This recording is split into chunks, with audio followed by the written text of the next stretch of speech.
what's happening, Rangers? Welcome back to Power Rangers Legacy Wars Megazord Battles. Today is the Predazord from Power Rangers Wild Force, and it is an epic, which I actually have no idea about this Zord because I did not watch Wild Force except for the Forever Red episode. Whoa, look at those feet. Oh my gosh. Yeah, that's definitely a predator. So this is the wolf, alligator, and hammerhead shark. Whoa. And just going by Goldar earlier, who's evil, had the red lights. I'm guessing that this is also evil. So Predazord is the third Megazord combined from the Dark Wild Zords by Zen Aku. They were later redeemed and used by the Lunar Wolf Ranger during the final battle with the Master Org.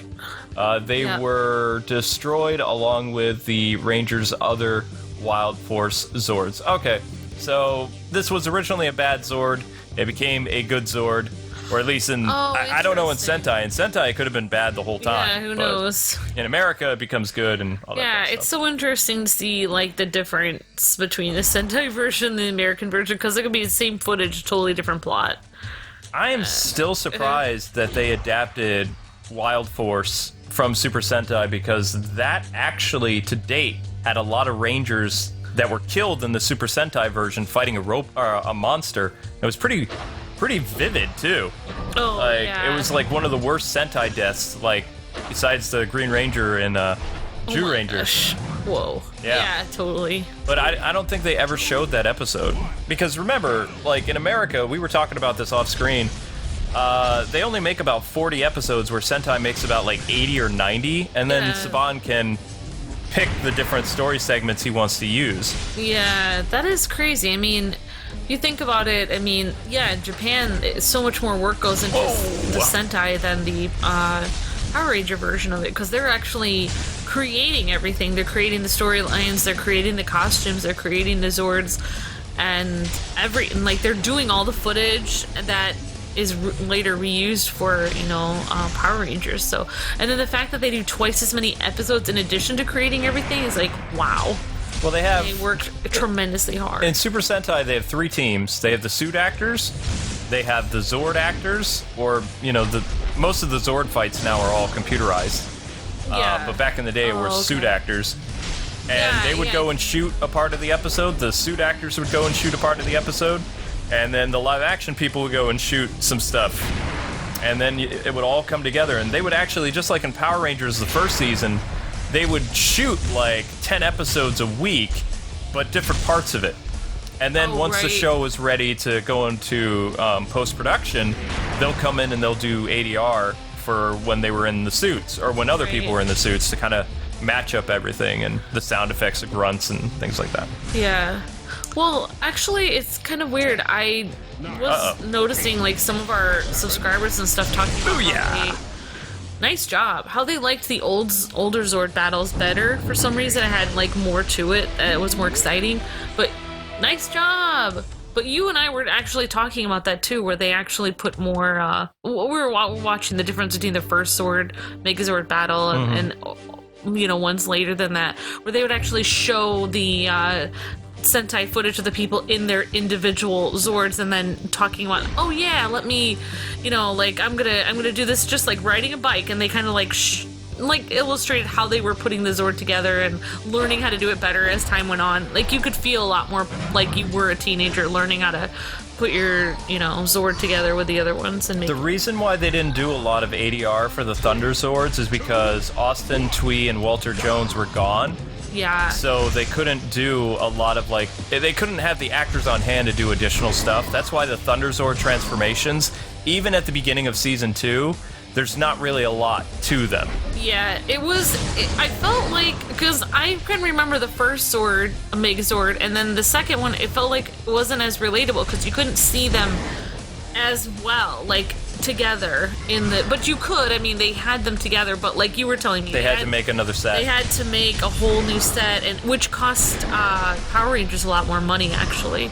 Season 2 and 3 was one of the most expensive things that Saban had ever done, and then by the time of Power Rangers Zeo and Turbo, he had to go back to just using all Sentai footage with a little bit of live action actors and other suit stunt stuff. Well, I love seeing the, the Power Rangers in their individual, like, Zord animals, and then seeing them go together and combine. And especially, like, having the, when they voice over and talking about how they're combining and stuff, it really helps you relate to it. But when they kind of... Bye-bye. When you don't see them in there, it looks like they're doing... Good job, by the way. Nice job. You know what I mean? Well, when they kind of show them on a hill going, yeah, I'm transforming, and then they show their dragon flying, it kind of looks like they're doing it by remote control. It doesn't feel like they're in there. I think they were trying to do that on purpose, though, to kind of show that the Thunder Megazords are more powerful than Dragonzord. Because Tommy didn't always go inside the Dragonzord. Only very early. Oh, you don't have to... Oh, they didn't always go inside. They had him controlling it with a flute. Like, so they were saying, oh, the Rangers can do this too, and then they just get together when they're ready to create their Megazord. But in reality, they couldn't make additional sets for each of the Ranger Zords. Yeah. They didn't do that until when they were working on the Power Rangers movie, and the Rangers were going to lose their powers and get the ape ability and, animal powers instead of dinosaur. So there was no reason creating, like, a different looking avatar when they realized that they would have to get rid of, these Sentai powers or the Thunderzord to bring in the ninja stuff. Yeah, definitely. And then they just brought over the sets from that ninja show in Sentai, I think, or recreated them. I don't know. Yeah. So I mean, it's definitely changed over time, I'll tell you that. But, I mean, this is a really cool looking one. It's evil. I can't figure out what the head is supposed to be. Okay, it's a wolf with, like, a unicorn. Wolf, alligator, and hammerhead shark. Yeah, the alligator is crazy, coming out snapping at you, like, right from the stomach or something. It's just, like, crazy. What I love about this, though, the Megazord battles, it feels like I'm playing the Super Nintendo Megazord battles. I mean, there's some differences. You can't block. Yeah. Usually in Power Rangers Megaforce, you're used to scooting back to avoid projectiles and things like that. And I've been playing this now for a good, I don't know, I want to say hour, just the demo or whatever you want to call this, the beta. And, like, here, I can't evade that. There's no blockability. It's just straight attacking all the time.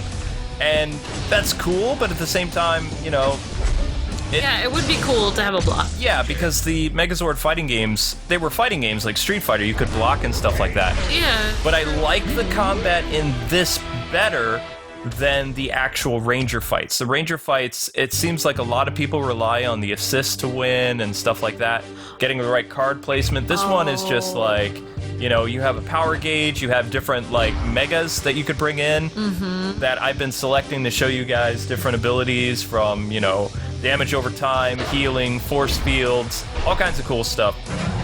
Yeah.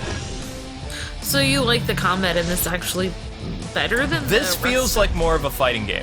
The Megazord stuff feels like a traditional fighting game. Yeah. There's really no gimmicks. It's all go out, You might have a counter once in a while, but it's really, just dishing out the damage and all this fun stuff. You can't really evade people's attacks. Yeah. I mean, you can scoot away a little bit, but that move right there, that's unblockable.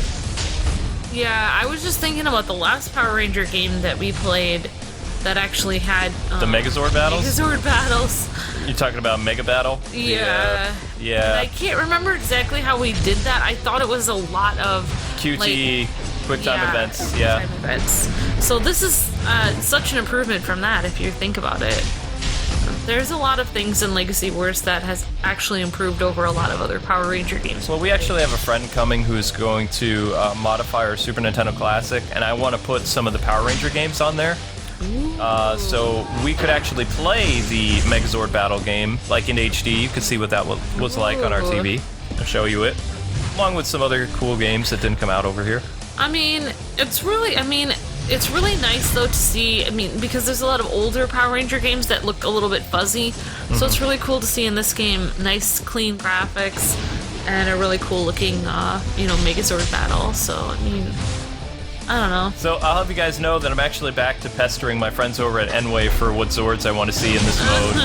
And I got a couple lulls back from emails, but I did bring up Dragonzord and Pure Midas so far. Yeah, the other dragon that I thought I saw last episode that we did was actually just a red dragon. Aww.